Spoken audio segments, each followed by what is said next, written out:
What's up, everybody? It's your girl Lish Speaks, and welcome back to my YouTube channel. If this is your first time here, thank you for clicking on my channel and showing your girl some love. Please subscribe to the channel and make sure you hit the notification bell so that you don't miss anything that I drop. Over here we do a series, it's called 7 Series, where I drop 7 things I think about something, 7 things I've learned about something, 7 things I'm loving about something, and I share those things with you. So check out this week's version of 7 Series. This week, in honor of my 37th birthday, which is coming up, I wanted to do a video called 7 Things I Wish I Knew 7 years ago. 7 years ago, I turned 30, and there are so many things that I wished I knew that year. So many things that I wish I knew on that birthday. So many things that I know on this 37th birthday that I, God willing, get to celebrate, that I just wish I knew then. And so many things that I know for sure now. And so it was difficult, but I narrowed it down to 7 of the most important lessons that I wish I knew and have since learned since turning 30. So let's go ahead and jump right into it. This is the 7 Series. The first thing I wish that I knew, and y'all will see me looking down because I actually wrote real live notes, okay? I wanted to really give y'all the truth. 7 things I wish I knew 7 years ago, starting with number 1. Is that I wish I knew that 30 was just the beginning. I wish I truly understood that, because the truth is, as I mentioned earlier, around 28, maybe even 27, I started this inner doomsday clock down to 30. And I was feeling so much pressure to have accomplished, have acquired, have become something by 30, married, have a certain amount of money in the bank, you know, have a certain accolades or different things like that, have won certain things in my career. And I realized that I put so much unnecessary pressure on a person who was not even ready to receive the things she was asking for. I could do a whole video on that right there.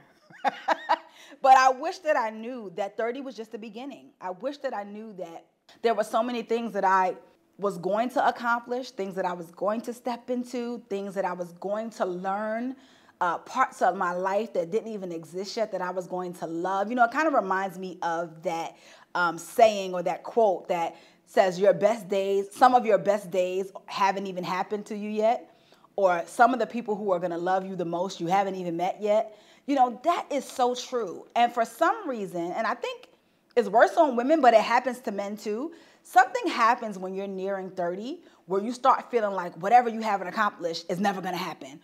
Whatever love you're looking for is never going to find you. Whatever success you're looking for is never going to find you if you don't find it by 30. Or as if getting something after 30 is some moral failure on your part. And I just wish that I knew that it was really just the beginning. When I think about, you know, a 10-year-old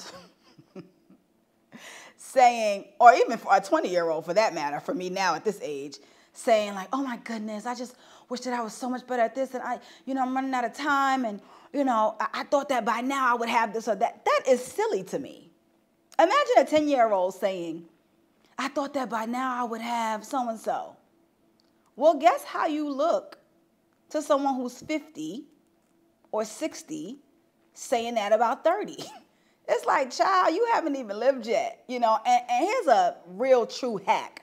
Keep some older women around you, because they really did help me through this time. Like, it was very helpful for me to be around older women who didn't get married until their mid to late 30s, because they helped me understand, like, hey, it can happen for you, and if it doesn't happen by 30, that's okay. It was also very helpful for me to be around women who were not married, and they were in their 30s and 40s and some of them 50s, and to see the joy and the way that they lived and traveled and found peace and pleasure within themselves and within their relationships with God. That was important for me to see. It informed everything I did after I turned 30. And the cool thing, I'm just going to spoil it for you now, because I was going to save this to the end of the video, but, you know, I'll tell you now. The truth is, as soon as you turn 30 and you realize, oh, my life didn't implode and I'm okay, all that anxiety starts to subside. Now, you will still have days where you wish you were in a different place in life, but you'll have those days at 40, 50, 60, and 70, I'm sure. That's the nature of human beings. But you will realize that, oh, I didn't get married by 30. It's okay. Oh, I don't have this much money in the bank as I thought I would, or have this accolade that I thought I would, and it's okay. Life goes on. And so I really wish that I understood on my 30th birthday and for that 29th year leading up to 30, which was my 29th year was crazy, child. Crazy. My life really, and I can see this now. I could not see it then, but I see it now. My life had to fall apart for it to come together. 29, my life fell apart. I had to leave New York. I had to move to Atlanta. I decided to move to Atlanta, but really had to. Moved in with my mom, so I'm living home again. I moved out of my mom's house at 20. So here I am at 29, about to be 30, about 6 months away from my 30th birthday, moving to live with my mom again. You know, my life was crazy. I had the most humbling jobs, working retail again after being in the music industry and doing, after living a life that I thought was going one way, completely going a different way. Being single, and I'm talking about single, like not single, but I'm dealing with somebody, single, but I got a roster, single, but I'm talking to this guy, single as a Pringle, okay, single. And I remember really feeling like, what is happening? But when I look back on my life now, and it's so funny because it seemed like it was so much going on, but I'm like, that was only 7 years ago, not even yet. And look what God has done in that time. He can turn your life around very quickly. And so I wish I knew it was just the beginning. I wish I knew that I had so much going for me and that things were going to turn around very quickly. I wish that I knew that 7 years ago. Okay, number 2, I wish I knew that my relationship to money and that my relationship to my body was indeed a relationship. I wish I understood that how I treated my body was how my body was going to treat me, and how I treated my money was how my money was going to treat me. I think that when I turned 30, like I said, my life was in so much chaos and I was trying to rebuild that I really stopped paying attention to my body. I stopped paying attention to my fitness. I stopped paying attention to even the way I dressed for a time. And I've talked about that before on other platforms and podcasts and stuff. But I kind of just let myself go all around, right? Like I was wearing hoodies and sweats every day for years, which if you knew me before that, you'd be shocked. Like, girl, are you okay? But I just really did not think about my relationship to my body. And it didn't dawn on me that however I treated my body, it was only a matter of time until my body began to treat me that way. And I paid the price for that. I gained a lot of weight. It changed the way that I was able to function and move. It changed my energy levels. It changed my self-esteem.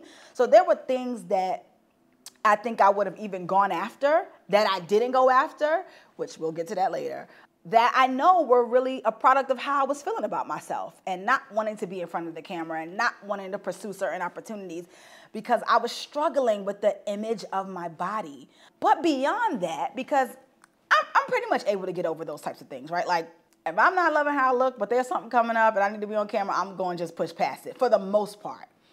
And even the things I didn't push past, that just wasn't what I needed to do at the time, I believe. But the feeling, how I felt, being sick, having issues with my skin, like so many things started to happen to my body physically because I wasn't treating myself well. And it took me probably until about last year, honestly, to really say, okay, baby girl, you know my situation. Like, get it together, girl. Like, you're playing. You're playing with your time. And so I think that there is, some truth to just understanding how to treat my body. I wish I understood that how I treated my body was not just, oh, I'm just going to eat these things, I'm just going to do that. And the truth is, when you move out of the city, you walk less. There's a whole lot of driving. I wasn't a driver in New York, so I pretty much walked everywhere. So, you know, you might go to a restaurant, you might go out to eat in New York, but after you leave that restaurant, you're going to walk 2 or 3 blocks at minimum to the train. Then you're going to walk up and down stairs to get to and from the train. And then you're going to get off the train and walk a couple of blocks to your house. Like, there was just some built-in activity that I lost in Atlanta. And then I started eating more, right? So I was not realizing that, hey, this is a relationship, and you get in what you get out what you put in. And duh, right? Like, now that I'm clear-minded, I know that and I understand that. But I think I was in such a fog that I didn't really pay attention to that. And it was the same with my money, right? Understanding that you have a relationship with money. How you treat your money is how it will treat you. And I wish that I understood a little bit better, or at least practice a little bit better with saving money, investing money, and researching money to understand it. I was raised with not a lot of conversations about money. You know what I mean? It was kind of like, don't spend everything you have. You should save some. Don't go into credit card debt. But how to do those things was not discussed. Very early in my young adulthood, money was not discussed. You know, when I had jobs and I got paid, it was kind of like, okay, that's your money. Figure it out. Do what you got to do. Don't ask me for nothing. You know what I mean? Make sure you buy your own, Metro card, your own deodorant, whatever. You got a job now. You 18, you in college, like, get it, figure it out kind of thing. But no one really sat down with me and said, hey, okay, what's your breakdown? All right, this amount of money needs to go to your tithes and offerings, and then this is what you need to pay yourself, and then this is what you need to save every month, and this is what you need, what are your goals? And no one had that conversation with me. And so actually no one had that conversation with me until I got engaged. A little before we got engaged, my husband started talking with me about money and things, but yeah, no one taught me that. And so I don't blame anybody for that by 30, because by 30, whatever my parents and whoever in my life didn't teach me, I should have been going after learning myself. So I wish that I had a better understanding of my relationship to money, and that I would have made some of the changes I made in the last 2 years, 7 years ago. And I really do wish that I took more initiative with that. I don't have a lot of regrets in life. And I don't even really regret this because I had to do it to learn. But I do think there are things that you look back on and you see how much further along you could be. God is so gracious. He's a redeemer. He has restored and renewed and taken care of me financially.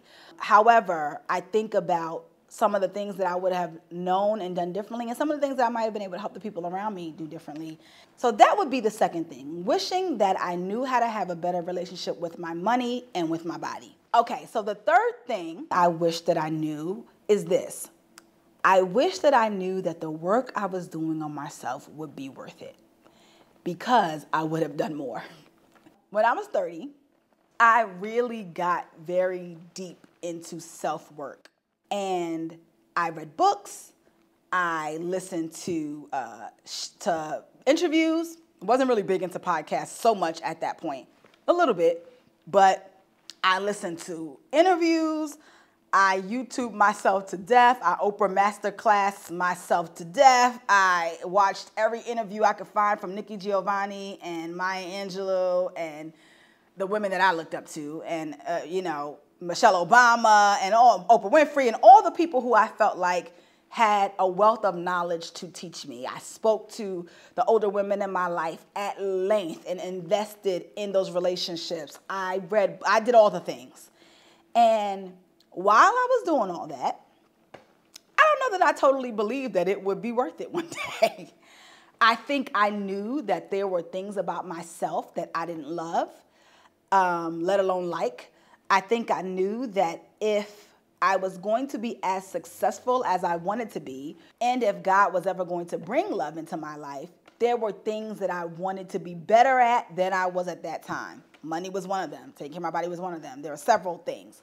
And so I began a journey of healing, self-work, understanding my triggers, understanding my whys, body therapy, And just really, I don't know, digging into who I am, who I was at the time, and what I wanted to be different about that. And it was great. I have no regrets about that time. In fact, I often tell single women, and my husband and I, when we talk to couples, we often say we would not have the marriage that we have had we not done the work we did while we were single. And so I have no regrets about doing the work. My regret is that I didn't do more. And knowing me and how results driven I am, had I really believed that the work was working and that the work would be worth it, I would have done more. I would not have been so spotty with therapy. I would have been consistently in therapy. I would not have been, kind of on and off with certain things. I would have been consistent. So I think that understanding and knowing that the work that I was doing on myself would be worth it would have helped me to really dig in and be 10 toes down on that self-work. Like I said, I don't regret anything that I did. I would do it again. I loved it. It was great. I still implement a lot of these tools, and I'm forever doing self-work while also trying to learn that I am not a project that needs to always be worked on. Pray for me. But I do wish that I really knew that it was going to pay off, because I would have done more. Okay, so number 4, and I feel like this is going to really resonate with my influencers, my creators, my musicians, all the people who create. I wish that I knew how special my gifts really were. I think that when I turned 30, I was so defeated in my gifts. I was so defeated in my creativity that although I was trying to stay consistent and I was trying to put the work in, I could not muster up the gas to really get the car going because I was so distracted by life. Like I said, I'd moved back in with my mom. I was working retail. I was stressed out. I wasn't really taking care of myself. And so there were things that God had in me that I just really could not see how special they were. And if I did, I think I would have taken myself more seriously and been more consistent. I think that if I understood how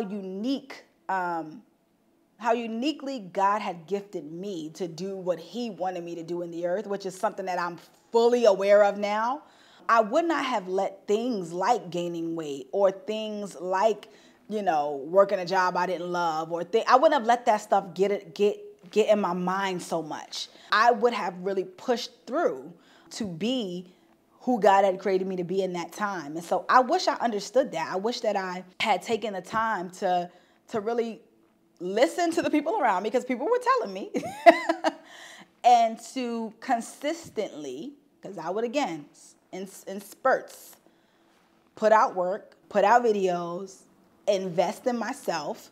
I really wish that I had understood my gifting and really took myself seriously. And with that, I'll say this. I wish I understood the power of consistency. I really do wish I understood. I just really grasped the power of consistency in 2024. I've always known I want to be more consistent. We all say, I want to be more consistent. I want to be consistent, in the gym. I want to be consistent with content. I want to be consistent with saving. I want to be consistent with whatever, right? But there are very few people who are actually consistent over time. And what I've learned is anyone can be consistent. They just be doing the most, man.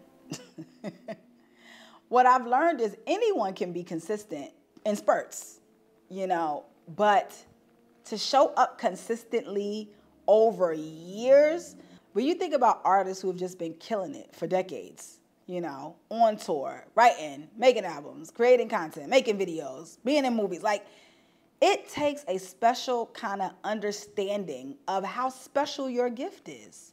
It's not arrogance or cockiness. It's an understanding.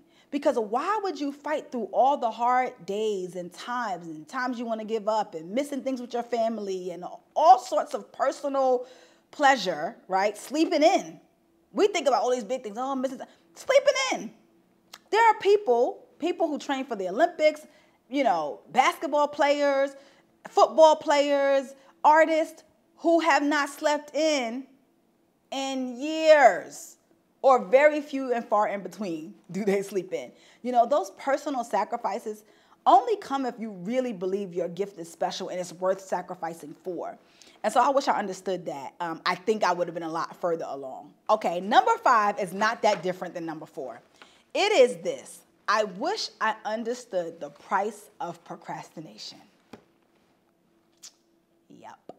I wish I understood that procrastination was going to cost me so much. And this is something that I don't even like talking about because there are tangible things that I see that I know I would have been a part of or that I would be benefiting from at this time had I not procrastinated. I'm going to tell you guys this story, and I have not told this story on camera, but I'm going to tell you guys this story. In 2019, a friend of mine, we were at a Bible discussion, and the way that I am on camera about the Bible is the way I am in person, probably even more so, right? And so I was at a Bible discussion. Now, mind you, I'm only 31, so 30 was right. I was just 30, right? And I might actually not have even been 31 yet, if I'm not mistaken. I can't do math. I'm at a Bible discussion, and a friend of mine who's at that discussion, after it was over, he comes up to me and he says, "Do you have TikTok?" And I said, "Yeah, I heard about it, but I haven't really been on it like that. I'm not really into like TikTok like that or whatever." And he said, "You should get TikTok, and you should really start talking on camera. Like you should start talking on Instagram and talking on TikTok." And I was like, "Yeah, I've made some videos here and there. Like, I try to talk, but whatever." I kind of like shrugged it off, right? And he was like, "Yeah, like, Lish, like when you speak, people really listen. Like they listen to you. Like it's something about you when you speak. Like you should really make videos." And I was like, "Yeah, I should." And to be honest, after he said it, I thought about it. I really did. I thought about it. I was like, "Yeah, I should. I got to work on that." Whoop-de-woo, right? And I went home. I think I had TikTok already. And I made videos here or there, but very few, almost none, right? That person who told me to do that, his name is Trey Bryant. I'm going to put his information in this video. Trey Bryant now has, probably by now, about 2 million. Actually, I'm going to check. Last I checked. Okay. So as of now, Trey Bryant has 1.9 million followers. On Instagram, he has 1.1 million, right? At this time, I may have had more followers than him or close to it, right? Had I taken his advice and not procrastinated, I don't know that I would be at 1.9 million or 1.1 million, but I know one thing, I'd be a lot further along than I am right now. I think about the fact that procrastination costs us because there are certain times where God uses acceleration. This wasn't even what this video was about, but Holy Spirit, have your way. There are certain periods where there's an acceleration. And we all know what happened in 2020. There was an acceleration for creators because people were home. And all people had to do was watch creators. And I got a little serious in 2020 because I was home too when I started kind of recording videos and going live on Instagram here or there. But then guess what I did? I stopped. I procrastinated making videos. I procrastinated creating. I started to procrastinate in other areas. And it wasn't until 2024 that I got serious about being consistent no matter what and not procrastinating. And what I mean by, the price of procrastination is this. We need to decrease the time between our ideas and our acceleration because money loves speed and poverty loves indecision. Did not make it up. I've heard it several times. I've seen it on the internet, and I know this to be true. I know this to be true. Procrastinating, I don't know what it has cost me in a number value, right? I'll never know. It could have cost me exponentially for all I know. But I know what it has cost me in time, I know what it has cost me in development. I know what it has cost me in acceleration. And God is a gracious God. I got consistent last year and my following grew from 3,000 to almost 40,000, right? And on one social media platform. I'm slowly growing on the other ones, right? Including this one, including what you're watching me on YouTube. So go ahead and subscribe and tell a friend and tell a friend. But anyway, I've seen that. And so I wish at 30 or even 31 or even 32, right? I really understood how much procrastination was going to cost me, because it wasn't until 36, late 35, 36, that I really said, okay, it's time to stop playing. And if God did all that in a year, I can only imagine what he would have done if I started in 2019. And so something that I wish I really understood at 30, something that I wish I really understood 7 years ago, was the price of procrastination. All right, we're winding down here. So I'm going to tell you some things that I think would have made my life better overall. Number 6, I wish that I understood boundaries. I wish that I truly understood the definition of boundaries. Now, I am pretty good, and I have been for some time, at not really letting people guilt me or push me into doing things that I know don't align with me or that are not good for me. I'm pretty good at that. Physically, I had poor emotional hygiene for my entire adulthood, and probably, if I look back, even my childhood, up until about 2.5, 3 years ago. What I mean by that is this. I did not have emotional boundaries with the people in my life. I let people trauma dump on me. I let people talk to me about all their problems with, I wouldn't say no concern for mine, but very little concern for mine. And some of that was my fault. I'll be honest. If you make people think you're okay all the time, why would they ask you about your problems? They're not going to think you have any. So I'll take some of that as well. But I wish I understood that boundaries don't require the other person to do anything. I think I heard Iyanla Vanzant say something like that. I think that's who I learned that from, right? Your boundaries only need you to work. So if you tell somebody, hey, I really don't like when you yell, that's a boundary for me. I can't be in conversation with someone who's yelling at me. Guess who that requires something of? You. I always thought, oh, when you express that you don't like something to somebody, or if you're acting like you don't like something, someone should be able to see and they should change their behavior. And the truth is, no. If I tell you I don't like when you yell and you keep yelling, I need to walk away when you yell, because that's my boundary. I need to not pick up the phone because that's my boundary. It doesn't require you to do anything. And you can change or not change. But I have a boundary here. And I think that at 30, I didn't have boundaries on how people showed up in friendship for me. I think that I did not have boundaries on what I would probably call best practices for my time and energy. I would spend hours on the phone with people trying to help them through, talk them through, walk them through situations that I had been advised them not to even be in, right? And it was unwise. It was codependent in some ways, which I didn't learn until later, right? It was not good. And so I wish I understood boundaries. I wish I understood that what I need to operate and function well is what I need. And no one has to get it, understand it, or agree with it. Once I finally learned that, she a stone cold killer. I don't care nothing about it. Mama, daddy, I don't care. You don't have to understand it, agree with it, like it, friends, sister, brother, I don't care.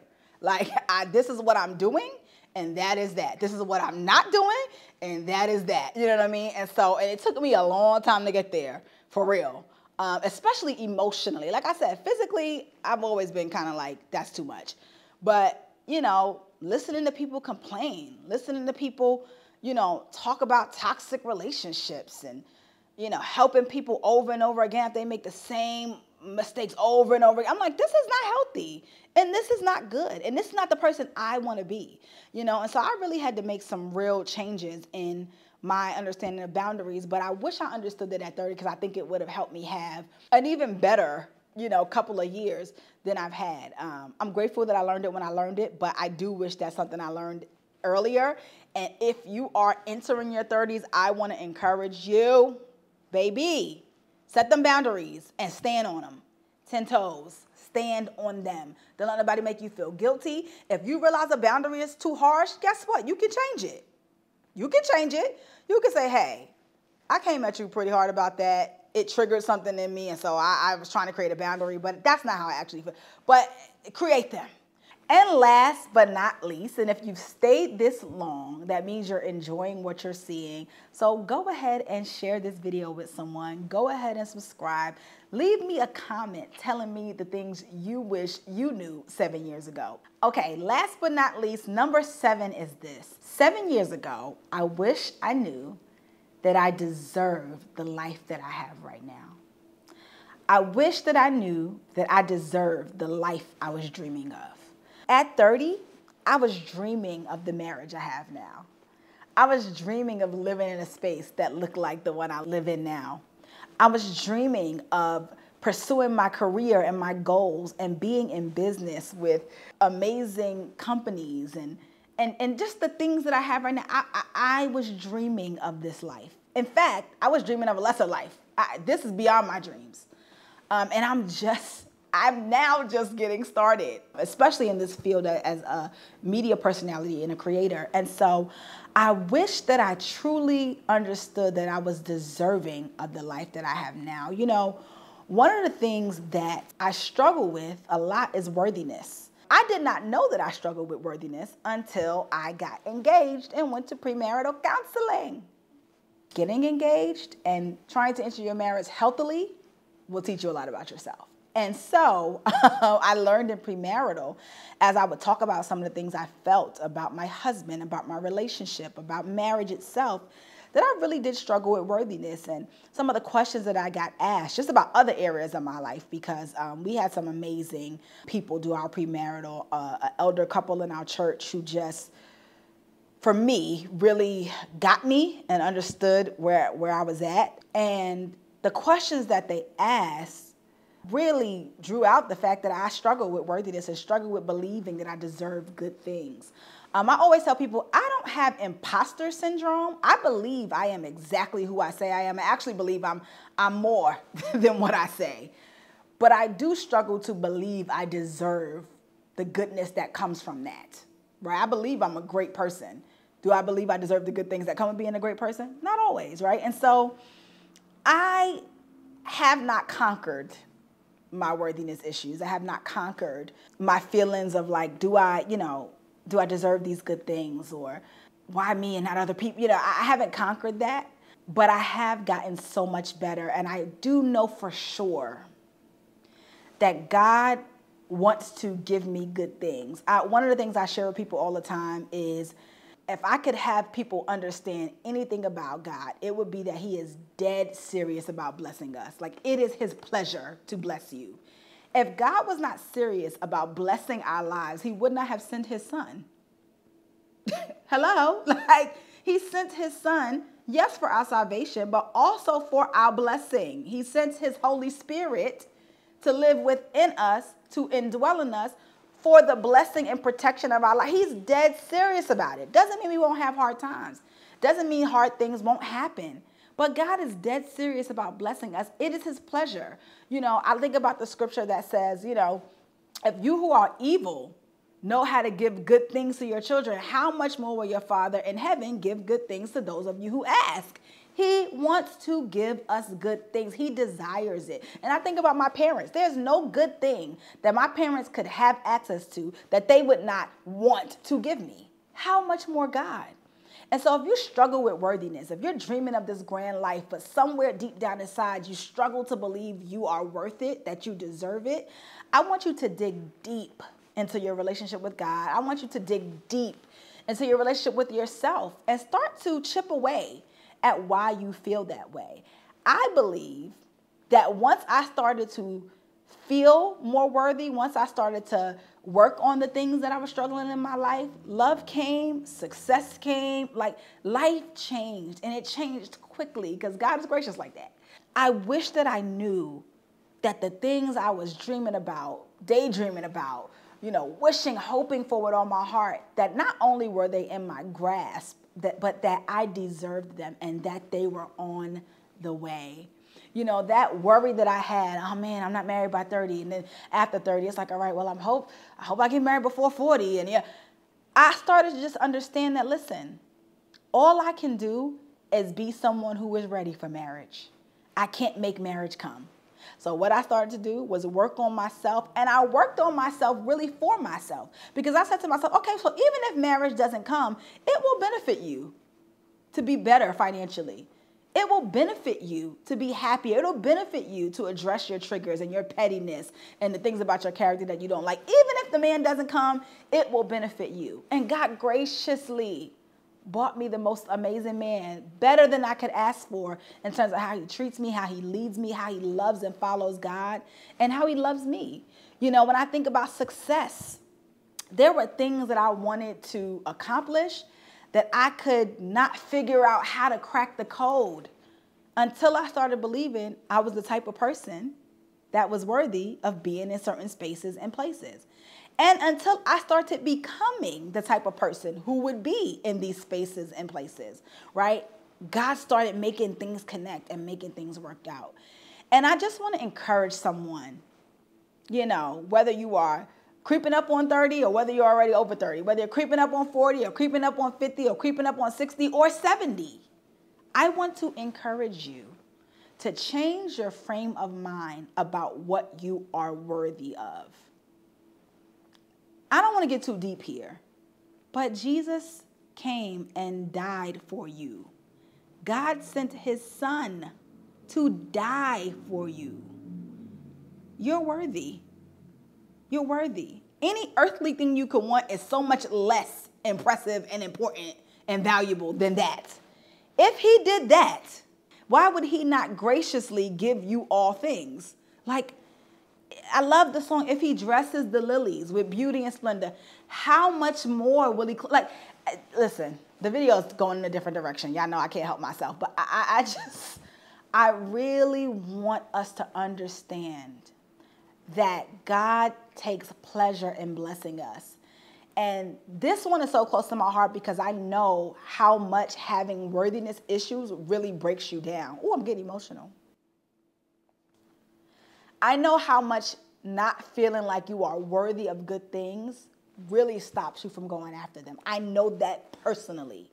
And so this one I'm really passionate about for anyone who's sitting in this space, because it is a lie. It's a lie, and it's holding you back from the life that you really deserve. And so if I only had to pick one thing from this list, and this is why I saved it for last, it would be this one. 7 years ago, when I was turning 30 years old, I wish that I knew that I deserved the life that I would have.